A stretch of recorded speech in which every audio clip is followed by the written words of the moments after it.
साथियों नमस्कार, मैं त्रिनाथ और आप देख रहे हैं ई-रेडियो इंडिया। अमेरिका में डोनाल्ड ट्रंप के दूसरे कार्यकाल के बाद से ही दुनिया के कई देश उनके निशाने पर हैं। शायद उनमें से एक भारत भी है। आपको जानकारी तो होगी ही कि 12 फरवरी 2025 को नरेंद्र मोदी का अमेरिकी दौरा हुआ था। बतौर प्रधानमंत्री वो 10वीं बार अमेरिका गए। इसको लेकर के हमारे देश के पप्पू टाइप पत्रकारों में बड़ी उलझने थी। उन्होंने बड़ी निंदा की इसकी और उनका मानना था कि नरेंद्र मोदी का ये दौरा हर मायने में विफल साबित हुआ है। इसके बाद डोनाल्ड ट्रंप द्वारा 24 मार्च को चिप, कारों और लकड़ी पर अतिरिक्त टैरिफ लगाने की घोषणा की गई। बस इस बात पर पप्पू टाइप पत्रकारों को और मौका मिल गया। डोनाल्ड ट्रंप ने शायद अमेरिका फर्स्ट की कल्पना के अनुसार ये कदम उठाया था।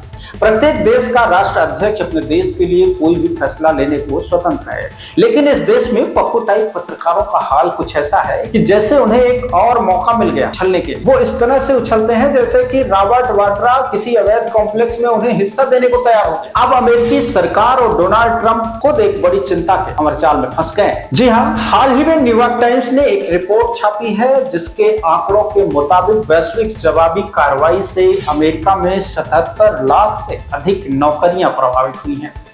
ये एक बड़ा आंकड़ा है, जिसमें से कि 58% ऐसे राज्य हैं जो कट्टर समर्थक हैं ट्रंप के। ऐसे प्रदेशों में केंद्रित वो नौकरियां। ट्रंप के पारस्परिक ट्रैफिक का सार अंतर्राष्ट्रीय व्यापार को संख्याओं के खेल में सरल बनाता है। यूरोपीय संघ को अपने कार आयात टैरिफ को 2.5% तक कम करने के लिए मजबूर करते हुए अमेरिका ने चिप और विज्ञान अधिनियम के माध्यम से घरेलू कंपनियों को $52 अरब की सब्सिडी प्रदान की है।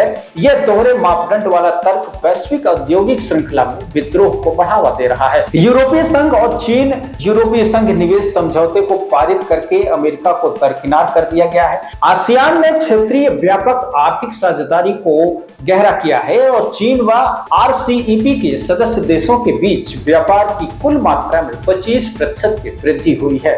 अमेरिका में 40% तक बढ़ गई है मंदी की संभावना। अमेरिका की सबसे ताकतवर फाइनेंशियल शख्सियत माने जाने वाले JP मॉर्गन चेस ने चेतावनी दी है कि अमेरिका में मंदी की संभावना 40% तक बढ़ गई। ये आंकड़ा ट्रंप के अमेरिकी राष्ट्रपति का पदभार ग्रहण करने के समय की तुलना में अब लगभग 3 गुना है। अमेरिकी चिप उद्योग को देखें तो अमेरिका ने घरेलू कंपनियों की सुरक्षा के दावे के तहत 25% अतिरिक्त आयात टैरिफ लगाया है, लेकिन इससे अमेरिकी वाहन निर्माताओं की खरीद लागत में कुल 18% की वृद्धि हो गई। इसके कारण फोर्ड कंपनी को अपना उत्पादन मैक्सिको स्थानांतरित करने के लिए बाध्य होना पड़ रहा है। कृषि उत्पादकों के निर्यात में भी 37% की गिरावट आई। अमेरिका के अयोवा राज्य में एक फर्म पर 62 वर्षीय किसान जॉन ने बिकने लायक नवजी सोयाबीन को देखकर अपना दुख व्यक्त किया। उन्होंने कहा है कि ट्रंप को 2 बार वोट दिया, अब उन्होंने उन्हें 2 बार दिवालिया बना दिया।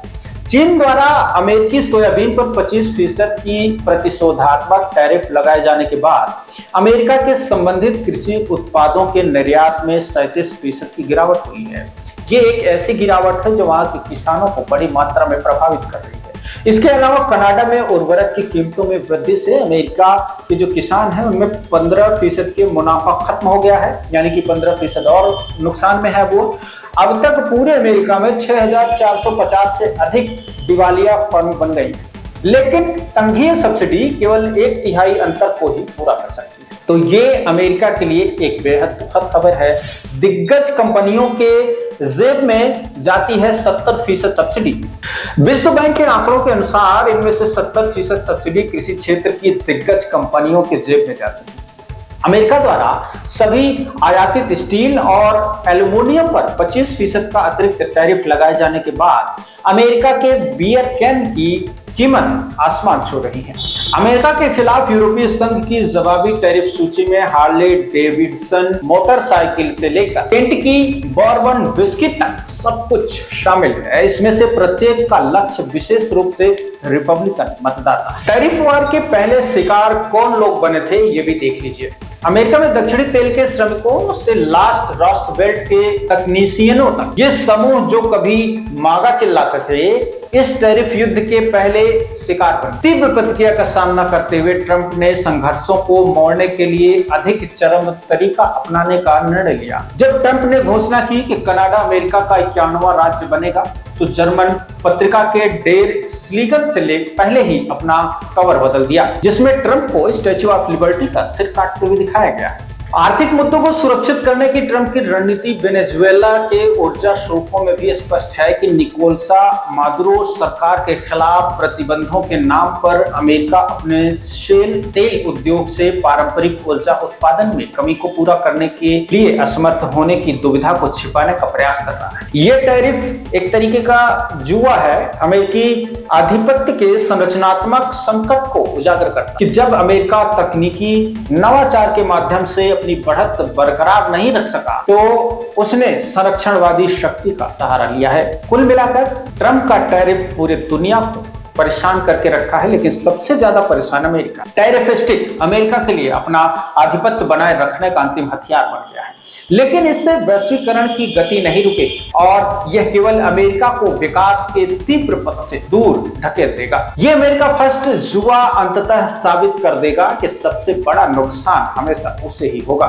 जो टैरिफ स्टिक का इस्तेमाल कर रहा है। कुल मिलाकर जिस तरह से अमेरिका ने दूसरे देशों को काबू में करने का यह तरीका निकाला, उससे अब वो खुद छटपटाहट के दौर से गुजर रहा है। बहरहाल अमेरिका की ट्रंप सरकार इस तरह के निर्णय लेने को स्वतंत्र है, क्योंकि यह उनके देश का मामला है। मगर हमारे देश के पप्पू टाइप पत्रकारों को एक तरफा देखने की आदत पड़ गई। कुछ लोग भक्ति के माया जाल में फंसे हैं, जिन्हें भक्ति का मौका नहीं मिल रहा है, वो पप्पू टाइप हरकतें करते हैं और इसी हरकतों का नतीजा है हमारे देश की मीडिया संस्थानों का दो हिस्सों में बट जाए। अगर आप इस देश के नागरिक हैं तो आपका पहला काम है कि आप अपने देश को लेकर के सोचें, जो कि डोनाल्ड ट्रंप ने किया। उन्होंने तो अपने देश के हित में सोचते हुए नए नियम बना दिए। एक हमारे देश की मीडिया है जो अपने ही देश के नेता का गिरेबान पकड़। बहरहाल आपको हमारी वीडियो कैसी लगी हमें कमेंट बॉक्स में जरूर बताएं। इस वीडियो को अगर देख रहे हैं आपको अच्छी लगे तो शेयर जरूर करें। बहुत बहुत शुक्रिया, नमस्कार।